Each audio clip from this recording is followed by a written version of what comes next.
Olá, eu sou a Leca Rocha, atriz, e interpreto o seu caso virtual de relacionamento bizarro aqui. Antes de começar a história, eu vou deixar um recadinho aqui pra vocês. Eu entrei no Threads. E eu vou tentar postar lá sempre o resumo da história, ou antes ou depois, que tiver colocado aqui. Mas também eu quero trazer por lá os prints que eu recebo no direct. É o tipo de conversa que eu tenho com essas mulheres para vocês terem mais informações sobre tudo que eu conto aqui, tá bom? Então quem quiser já me segue lá. Eu vou deixar o link aqui no primeiro comentário fixado do vídeo. E vamos para a história. Olá, eu sou a Emily. Eu tenho 63 anos, mas eu sempre falo que tenho lá entre os meus 55, 58, por aí. Eu sou a Emily e eu falo que eu tenho 58 anos, mas na verdade eu tenho 63. Eu acho que esse pouquinho de idade a menos faz diferença, ainda mais quando eu tô conversando online. E por quê? Porque na minha vida, pelo menos nesse momento, tava tudo muito parado. Eu tinha, assim, um marido, só que era um marido que ele não servia pra nada. Tipo, ele também estava aposentado, não dava mais no couro, infelizmente, e ele ficava deitado o dia inteiro em casa, e se eu saísse, aí ele ficava bravo, vinha aquele ciúmes todo, mas quando eu tava com ele, vamos limpar uma casa, vamos dar uma volta. Não, ele não fazia nada, ele só ficava deitado e queria café, almoço e janta na mão dele, roupa lavada e passada, casa perfumada. Se ele não gostasse de alguma coisa, ele reclamava, e a nossa relação era só essa. Então, eu praticamente vivia a minha vida no virtual, e eu era muito famosa no virtual. Eu conversava assim com muitos homens e também conversava com muitas mulheres, mas eu pagava uma de gatinha, sabe? De mulher toda moderna e tal, e às vezes eu até fazia umas montagens, ou então pegava fotos e coisas de amigas que eu vi em outras redes sociais. Lógico que eu pedi autorização, tá? Tipo, postavam stories ou alguma coisa assim, que ia sumir em 24 horas ou que elas iam tirar, e aí eu falava, por exemplo, elas postavam uma foto de uma praia, aí eu postava, pedia a foto da praia, né? E aí eu postava que tava na praia sem estar na praia, porque eu não saía, gente. Eu ficava enfurnada em casa com esse homem, infelizmente. E a minha distração era a internet. Os dois que eu mais gostava de conversar eram o Abigail e o Preto. O Abigail tinha esse nome porque, na verdade, era o nome da falecida, que ele não esquecia. Então ele gostava que chamasse ele de Abigail. Ele conversava comigo porque ele dizia que eu era a cara da falecida. A fama dele, assim, ele tinha muitos filhos, mas não aqui no Brasil, lá no Haiti. Diz que a cada esquina a pessoa sabia quem era o Abigail, de tanto filho que ele fez para fora e depois veio pro Brasil. Tinha o Preto, que já era obcecado por mim, mas era uma obcecação online. Por que eu digo isso? Porque ele brigava com os caras que comentassem no meu post. Tipo, ele dizia que eu era dele, aquela coisa toda, mas a gente nunca tinha se visto ao vivo. Ele só ficava mesmo brigando com os caras que aparecia lá na minha página, não era nada demais. Mas ficava bravo mesmo, tá? Mandava áudio, aí bloqueava, depois desbloqueava. Então, assim, eu vivia um circo na internet. E eu gostava porque era isso que me entretinha. A coisa começou a ficar mais quente primeiro com o Abigail. E olha, eu demorei muito pra abrir sobre isso porque realmente ninguém sabia. A gente começou aquelas conversas, né? Como é que você tá vestida? Porque você é muito linda e não sei o quê. E ele sempre me pedia fotos. E eu sempre me produzia só pra fazer fotos pra ele. Apesar do meu marido não estar nem aí, né? Mas pra mim, eu dizia que ele já tava morto, tava na cama, né? Só faltava enterrar. Eu falava desse jeito mesmo. E eu era brava com ele, assim, porque na época que ele era uma pessoa mais ativa e tal, ele não ficava comigo, entendeu? Ele, tipo, saía nos bailes da noite e passava o rodo de um monte de mulher, e depois aparecia no outro dia como se nada tivesse acontecido. Eu tinha irmãs que me mandavam mensagem, que me ligava e falava, olha, seu marido não sei o que, não sei o que, vem aqui, você não vai resolver. Às vezes elas brigavam por mim, brigavam com as mulheres, e eu tipo, ó, ai, não tô nem aí, tô na minha casa, tô no meu conforto, ele tá cuidando de mim, deixa pra lá. Só que isso eu fui guardando, guardando, guardando. Aí quando ele ficou essa múmia viva, aí eu tacava na cara dele, entendeu? Falava mesmo, ah, tu não serve pra nada, já morreu, esqueceu de enterrar. Falava outras coisas também. E aí eu comecei, tipo, a praticar uma vingança depois de anos. E aí o que que eu fazia? Eu me produzia só pra fazer a selfie do dia pro Abigail, entendeu? Colocava enchimento. O que que eu usava de enchimento? Papel higiênico. Colocava assim no sutiã para levantar, né, os mamão, para ficar uma coisa bonita, né? Mas você sabe, né, que com essa idade tinha que estar com sutiã de bojo, né, para sustentar. E aí, mesmo sabendo que meu marido não tava mais nem aí e tal, eu não fazia isso perto dele. Eu sempre me trancava no banheiro. Então, sempre eu falava que eu tava muito ressecada e tal, porque eu me trancava no banheiro pra me maquiar, pra arrumar o cabelo, pra produzir. O meu banheiro só tinha 3 paredes, então não tinha muito como inovar, mas era isso que tinha, podia.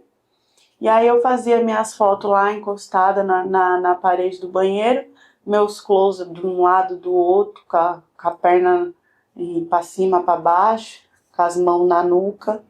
E era isso, todo dia tinha a selfie de bom dia pro Abigail. Então ele começou a falar, né? Ai, nossa, hoje você me mandou uma selfie que tava demais. Como é que tu tá vestida agora? Ah, porque eu tô sonhando com você toda noite. Ah, porque você é a cara da minha falecida. Quando ele falava isso, eu ficava brava, porque eu falava, ah, você tá interessado em mim, então só por causa que eu pareço a mulher que você não tem mais? E aí eu só comecei a dar mais atenção pra ele quando ele falou, não, não tem nada a ver com isso. Você me lembra ela, mas você é muito além, né? E ele falava isso porque eu era muito além. A única coisa que eu era muito além é que eu tava viva. Porque o resto que ele falava era tudo parecido com a mulher dele. Então, eu comecei a dar mais atenção pra ele quando ele começou a me elogiar e parar tanto de falar da falecida. E aí nós começamos a marcar encontros. Era tipo assim, falava pro meu marido que ia pra feira, mas quem que carregava as frutas e as verduras? A Abigail.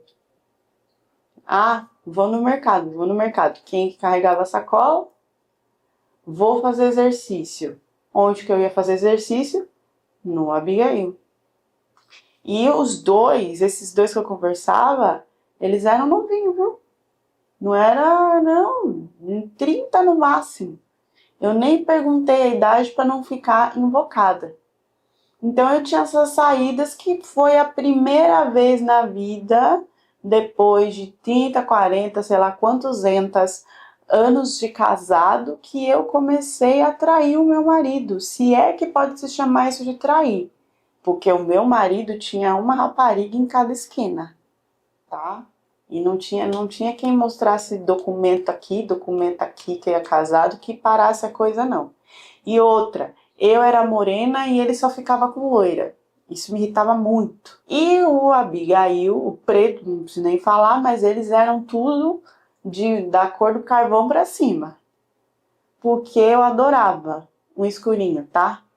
Eu comecei a pegar ranço com meu marido, ele era quase que albino. Então eu não queria mais. Olha que coisa louca, a minha cabeça tava toda assim, por quê? Vocês podem achar que, ai, nossa, que mulher, era só separar e não sei o quê. Primeiro que eu não ia separar do meu marido porque eu não tinha quem cuidar dele. E outra, eu não tinha condição financeira de viver numa casa sozinha. E outra, por que eu ia fazer esse auê todo se o cara já não tava nem quase existindo mais? E outra, eu engoli sim muita coisa desse homem, então o mínimo, isso era o mínimo que eu podia fazer, era viver a minha vida, porque eu ainda tinha força para sair, porque eu queria viajar, porque eu queria comer fora no shopping, e esse homem não se mexia para nada, era uma múmia paralisada. O que aconteceu é que depois disso eu comecei a ter uns faniquitos no corpo. E eram os faniquitos como se fossem umas picadas. E posso dizer pra vocês que tinha até umas picadas lá, sabe? Assim, quando você sentava, sentia uma picada, levantava. Era basicamente isso. Depois começou uma coceira um pouco fora do normal. Coceira na região ali, né? Íntima. E aí comecei a ficar desesperada e procurar médico, aquelas coisas todas. E já levei um susto, que o médico veio com um diagnóstico de herpes, que era uma coisa que eu nunca tive, apesar do meu marido me trair. Acredito que meu marido sempre usou proteção. Essa coisa de trazer a coisa para casa, não, entendeu? Eu confiava muito nele para isso. E isso aconteceu depois que eu fui para feira com a Abigail. Então eu entendi que tinha vindo da Abigail. Fui conversar com ele, ele começou a brigar comigo loucamente online e começou a escrever tudo no meu mural da minha conta, publicamente, onde outras pessoas poderiam ler. E eu desesperada pagando e ele desesperado escrevendo, falando que ele não tinha herpes. Que se eu tinha pegado isso era então de algum cachorro, de alguma outra pessoa, que eu não poderia julgar ele desse jeito. E começou com uma lamentação e começou a escrever tudo o que acontecia com a gente e a postar no meu mural. E aí eu apagava, ele começou a fazer no mural dele, tipo exposed. Ah, mandava foto, olha o que ela me manda enquanto o esposo está dormindo. Eu desesperada de alguém ver e contar pro meu esposo, alguma coisa assim. E aí não tinha como eu bloquear ele porque eu queria ver o que ele estava postando de mim. E eu pedindo desesperadamente para ele apagar, porque se alguém visse o caldo ia entornar pro meu lado. Sendo que eu que tinha que estar brava por ele ter me passado herpes, porque eu tinha certeza que era ele que tinha passado. Eu não tinha feito isso com mais ninguém sem proteção. E aí foi um rebuliço, porque foi 24 horas de um monte de post meu. Nisso, vários outros homens começaram a me seguir e eles não vinham falar mal de mim não, sabe? Eles mandavam assim no direct. E aí, bonita? Quanto que você cobra? E aí, bonita? Pra mim é de graça? Quanto que dá? Quanto que você tá precisando aí pra fazer uma feira que eu te levo? Sério, eu nunca pensei que ia aparecer tanto homem novo, velho, caduco, de tudo quanto era jeito, pobre, rico, desempregado, tudo quanto era jeito interessado em uma mulher de 63 anos. Esses homens invadiram a minha conta, que não dava tempo de ter notificação de nada, porque o Abigail, ele tinha um grupo não só do Brasil, ele era haitiano, então tinha um grupo de muitos haitianos que eram loucos para morar no Brasil e que acompanhavam tudo dele. E aí, quando ele fez esse exposed, eu acho que os caras vieram mais pra me zoar, sabe? Eu nem entendi que era tão na verdade assim. Bom, o que aconteceu foi que em 48 horas o Abigail resolveu me perdoar, disse que estava morrendo de saudade e que me perdoaria se a gente se encontrasse de novo. Ou seja, se não foi ele que me passou o herpes, como que ele ia querer se encontrar agora com uma mulher que acabou de falar que estava com herpes e que fez essa confusão toda? Se não fosse ele. Se ele falar, jamais eu tenho isso. Porque agora ele ia pegar, né? A gente conversou, ele apagou tudo e eu aceitei ter um novo encontro com ele. Nesse novo encontro com ele, eu fiquei perdidamente apaixonada. Só o que me tirou do espasmo da paixão foi que em menos de 3 dias o meu marido veio a desviver. E aí eu tinha que me preocupar com velório, com muita coisa tal. Fiquei sim triste. Falei com o Abigail, ó. Nem tipo assim, você quer ajuda pro velório, você quer um braço pra chorar, pra se consolar? Nada. Parecia que, e aí, vamos se encontrar na próxima semana? Eu fiquei assim, não é possível que esse homem que, do nada, sabe, demonstrava todos os sentimentos e queria perdão, não sei o que, não sei o que, tá agindo com essa frieza agora. Quem me ajudou foi o Preto, porque eu fiz um post toda emotiva e ele veio, não, então agora deixa eu ir te encontrar, deixa eu ir na sua casa e tal, pra te ajudar. E o Preto acabou me ajudando com tudo. Até um carro para me levar até o velório, que era um carro, gente, todo quebrado, todo espediçado. O Preto também era haitiano, tá? De um amigo dele. Ele pegou o carro e a gente foi que o carro não dava nem tranco direito. Só pra eu não ir de ônibus e tal, e não pensar nessas coisas, sabe? Conseguiu ver o caixão mais barato, aquilo tudo. Porque assim, querendo ou não, eu tinha economias guardadas e, por ser casada, acabei recebendo a quantia do meu marido, que trabalhou por anos e tinha seguro, tinha essas coisas todas. No velório, o caos começou. Eu achei que seria uma coisa tranquila, rápida, eu só queria me desfazer disso daquilo, tomar banho e dormir por uma semana. Só que adivinha, começaram a chegar mulheres que eu não conhecia e que diziam que era da época do baile. Eu não sei como é que eu aguentei. Porque essas mulheres, elas começaram timidamente e foram para aquela coisa, né? Ah, quase que solta, meu amor e não sei o quê. Como se eu não fosse casado. Parecia que eu tava ali em volta com um monte de amante, parecia não era, porque elas começavam a falar do perfume que ele usava, que era um perfume privado que só eu sabia, porque só usava comigo, que ele usava outro pra sair. Aí elas começavam a contar do dia tal, tal, tal, e eu assimilava com o dia que ele tinha desaparecido. E começava a contar coisas íntimas dele que não tinha como saber se não tivesse conhecido ele profundamente. Olha que loucura, essas mulheres deitavam no caixão e fazia choro, show, mais do que eu, que era mulher real. Ali o preto estava comigo, não podia me abraçar, me tocar nada, porque eu estava com uma viúva, né? E o nosso primeiro encontro fora do online já foi para ajudar nessa coisa do meu marido. Eu não conseguia nem olhar para a cara dele, porque o preto era um que assim, ele dizia que eu era dona dele, mesmo sabendo que eu era casada, mas ele dizia que estava esperando quando eu me separasse, que ele só ia me encontrar quando eu me separasse, porque ele não podia imaginar que eu tinha outro homem. Ele fingia que eu não tinha, que eu não era casada, pra gente se relacionar e se viver tudo que a gente se vivia na chamada de vídeo. Mas ao vivo ele só ia aceitar quando eu me separasse. Então quando eu falei, né, que meu marido tinha desvivido, ele veio correndo e ele já veio para assumir tudo com essa coisa de, ó, a gente vai dar um tempo para você se recuperar, mas depois eu quero noivar, eu quero casar e aquele desespero todo. Só que ele não podia encostar em mim, ele respeitou a situação que eu tava, mas ele deixou bem claro também que era isso. Então o preto teve uma hora que me chamou de lado e falou: não, sai daqui. Você não precisa ficar acompanhando essa coisa toda, esse desrespeito que esse cara fez com você. E era um desrespeito muito grande a ponto de que as mulheres não tinham vergonha de começar a contar as histórias que tinham vivido com ele. E que todo mundo sabia que era na época que eu estava casada com ele. O velório virou aquele show, né? Aquele circo, sabe aquele bafafá que todo mundo quer participar para depois sair falando e fica olhando de longe e sussurrando e rindo porque a outra tá ali no outro canto comentando de coisa do meu marido sem vergonha nenhuma. Minha vontade era subir em cima dessas mulheres, arrancar o cabelo delas.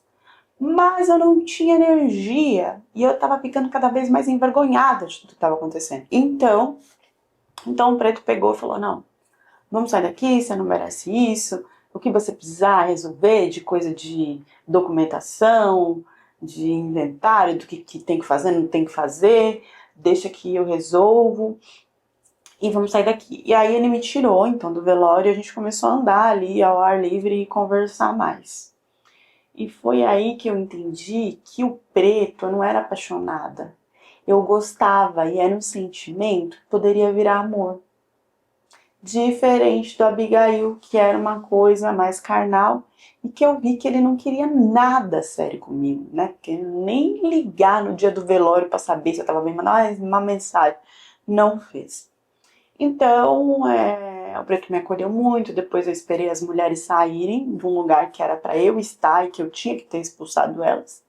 E voltei, e aí enterrei meu marido e ficou tudo bem. E o preto então começou a me mandar mais mensagens do que ele mandava, porque ele sabia que agora eu estava sozinha e ele queria, assim, que ninguém chegasse perto, sendo que era um momento que eu não queria, não ia acontecer nada disso, né? Nisso passaram-se, assim, 3 meses de progressos de mensagens, porque antes era só oi, você tomou banho, se você não comeu, eu vou te mandar alguma coisa para você comer, era só isso. A coisa progrediu de oi, tudo bem, para tipo, eu tô sentindo muito a sua falta, não consigo mais ficar sem conversar com você.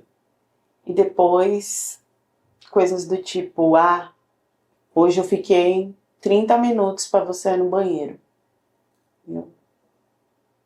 É isso mesmo, tive que ir lá, né, descascar o abacaxi pensando em você. A gente precisa iniciar isso logo. Começou uma pressão, sabe? E olha que estranho, né? Eu sempre falava, né, meu marido é um morto-vivo, só tem que enterrar, não sei o quê. Eu comecei a ficar com culpa disso, sabe? E eu fiquei mal mesmo. Porque eu tive ali anos e anos do lado dele que eu achei que eu não ia sentir quando ele fosse. Nem sabia que ele ia primeiro, mas foi.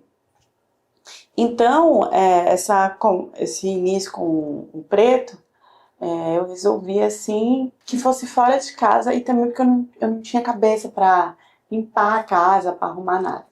E aí, desses encontros, a gente só ia para tomar uma aguinha, tá? Ou então aquele cafezinho, né? Que é R$ 5 naquele copinho de vidro. No máximo, pão de queijo. O preto não tinha condição nenhuma, Abigail nenhum deles tinha, né? Ele começou pegando lixo na rua aqui no Brasil. E hoje vendia tênis, né? Pegava aqueles tênis que é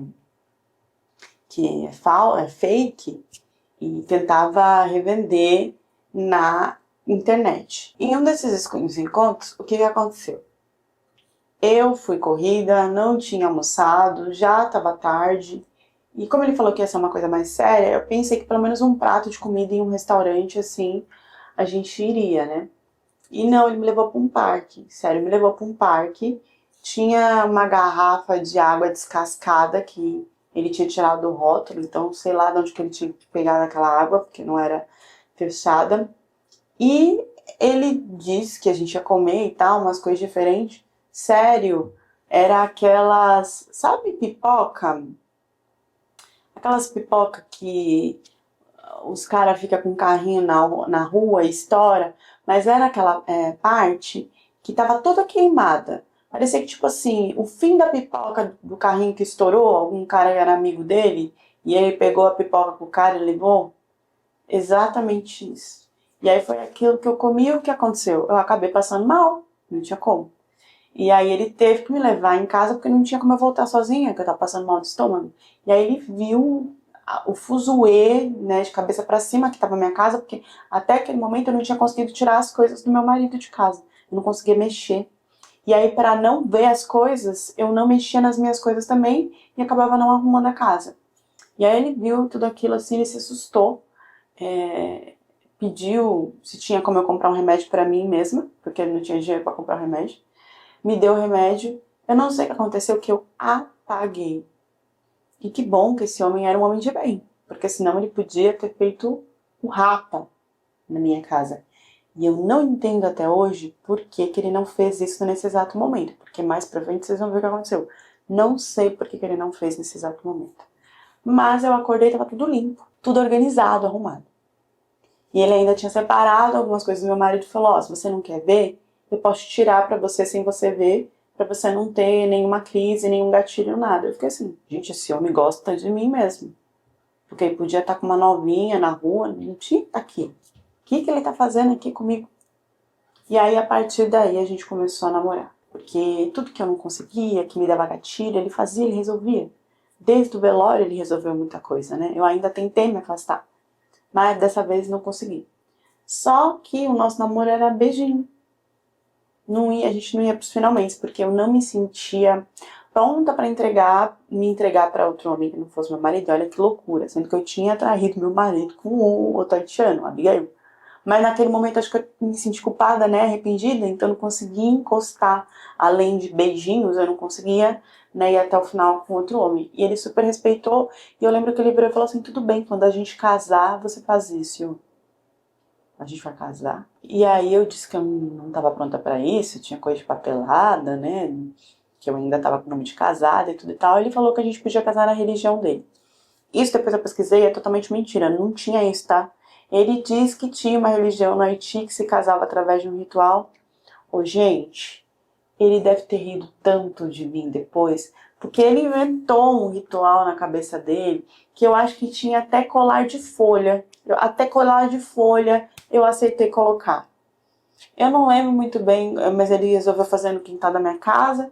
Aí levava lá uns homens para falar umas coisas, que os homens já chegavam, era uma coisa meio Rei Leão, assim. Sabe? Umas roupas, umas coisas meio Rei Leão, umas peles assim, que eles colocaram lá pro ritual. Gente, eu não pesquisei na internet, eu não fui atrás de nada. Eu aceitei casar com esse homem dentro de uma religião dele que não existia, com os caras que falavam. Gente, o que ele deve ter rido com esses caras depois de mim. Enfim, eu aceitei fazer esse casamento, entendeu? Então, não foi no papel nada. Foi uma cerimônia que eles criaram lá na cabeça dele pra eu colocar na minha cabeça que eu tava casada com ele.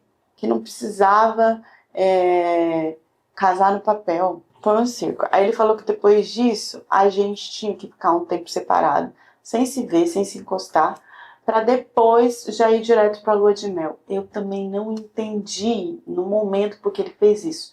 Só depois eu entendi por quê. Por quê? Primeiro, ele conhecia o Abigail. O Abigail tava com sede de vingança por mim. Porque ele, que era o cara, na cabeça dele, que eu amava, que investiu em mim e que eu iria casar no papel.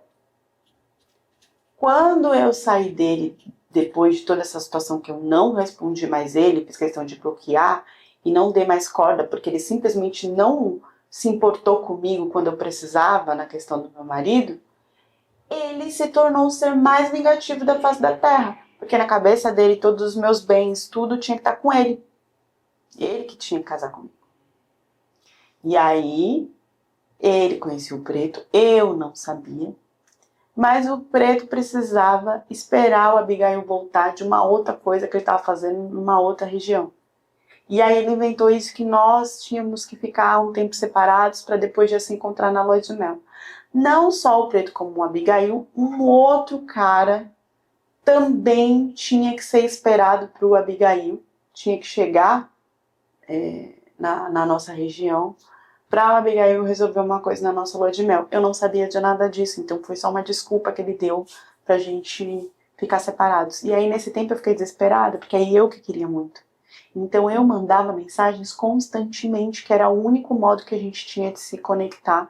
Até ele dizia que era uma semana de limpeza pra gente se conectar como marido e mulher. Então não podia comer um monte de coisa, tinha que ficar de jejum à noite, umas coisas que ele que tinha inventado tudo. Na verdade era só pra eu ficar mais enfraquecida fisicamente, né? Que a gente praticamente viveu essa semana de frutas e grãos, imagina. Né, eu que me alimentava muito bem, gostava de uma boa farinha com ovo e feijão, aceitei fazer essa loucura e quando eu ficava fraca, cansada, eu mandava mensagem para ele, só a resposta dele já me fortalecia, sabe? Ah, você tem fé, você é forte, nós vamos conseguir, isso vai trazer a nossa união eterna, sem traição, umas loucuras que nem eu, se eu falar agora aqui, eu também dou risada, mas na hora eu levei a sério. E aí começaram os nossos preparativos para a lua de mel. Ele veio com algumas exigências do tipo, faz uma chave da sua casa para mim, porque eu quero entrar em um momento de surpresa para a gente ter a nossa lua de mel dentro do nosso lar, porque a gente fazendo isso dentro do nosso lar, a gente vai abençoar de conseguir ficarmos juntos, então não tem que viajar, não tem nada, tem que ser dentro do nosso lar. Eu aceitei então, né, que ele fizesse uma cópia antes da gente se encontrar para isso, porque aí seria um momento da gente se encontrar. E a loucura foi que nessa lua de mel, quando a gente se organizou para ir, não tava só o preto. Tava o preto, o Abigail e um outro homem. Ele entrou com esses caras dentro da minha casa. Esse primeiro homem foi ele que falou primeiro para mim. Ele falou, olha, você não é a espertona fogosa que fica comentando, que fica conversando com vários caras na internet?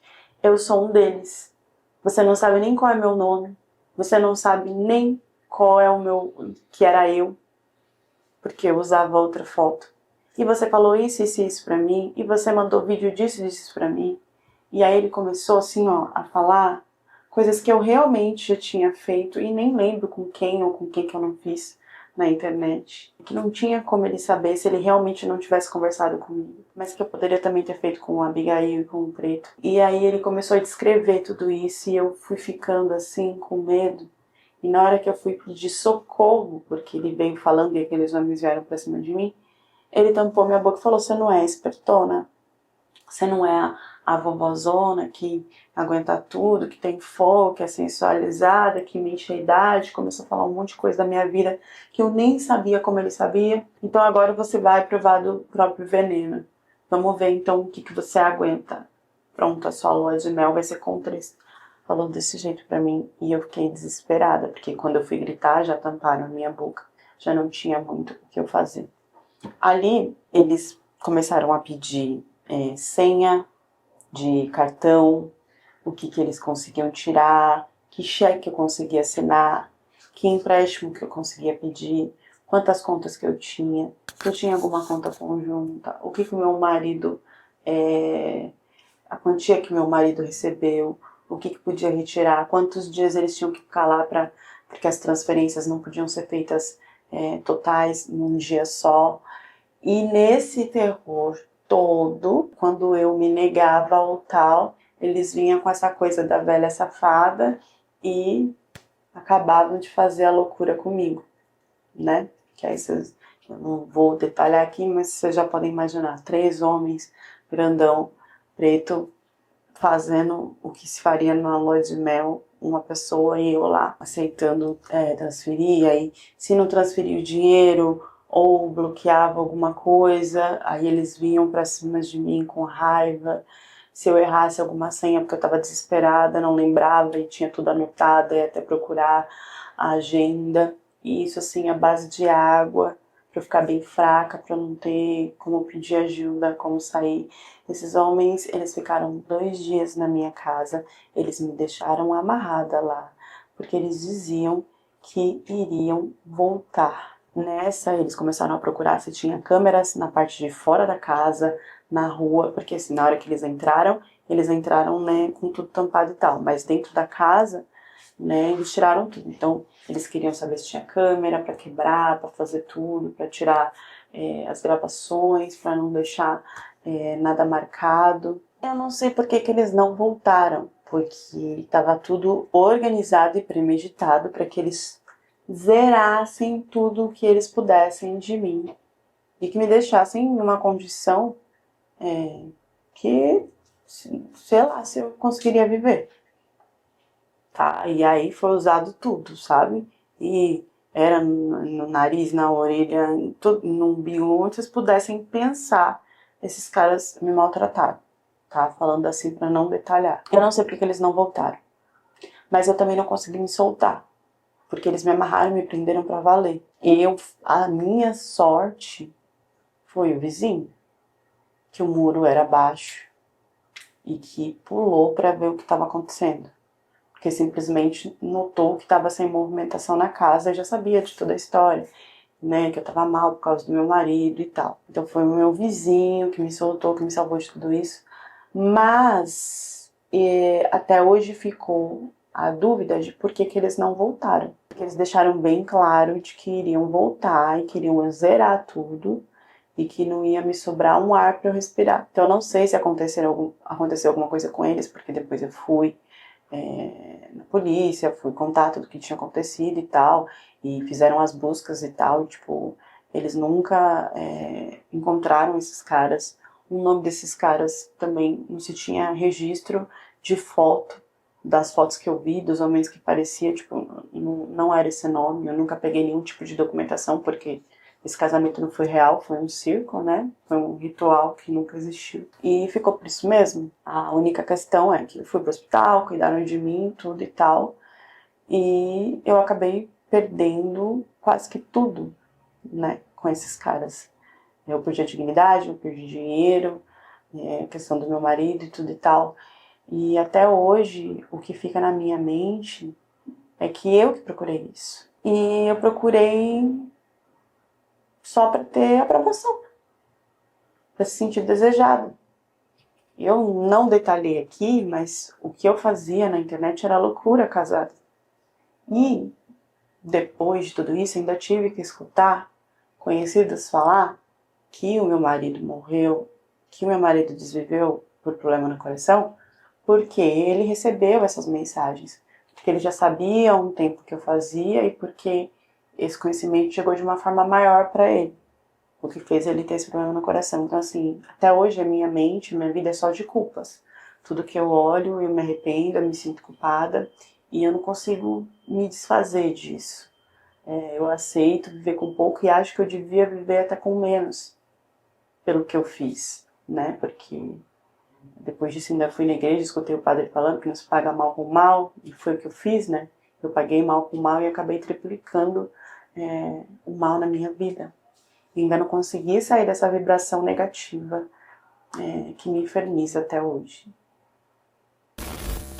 Gente, eu vou pedir para que vocês curtam, comentem, hypem o vídeo, porque tá ouvindo uma baixa grande aqui no canal e isso ajuda bastante. Eu esqueço de pedir sempre aqui, né? Então, por favor, façam isso. E sobre a história, se alguém te traiu, se alguém te feriu, enfim, simplesmente só se desconecte, tipo, saia da vida daquela pessoa. Agora, essa coisa de pagar com olho por olho e dente por dente, a gente, como ela disse, né, e eu concordo, a gente acaba multiplicando e trazendo mais problemas para a nossa vida, né? Eu mesmo, eu não tenho emocional, às vezes, para algumas coisas que eu tenho que confrontar. E eu, pelo menos nos dias de hoje, eu penso que eu tô mais a favor da minha paz do que ficar continuando coisas que a gente sabe que vai se alimentando de mais coisas ruins e que pode trazer situações deploráveis como essa da história. Enfim, deixem a reflexão de vocês nos comentários e até a próxima história do canal.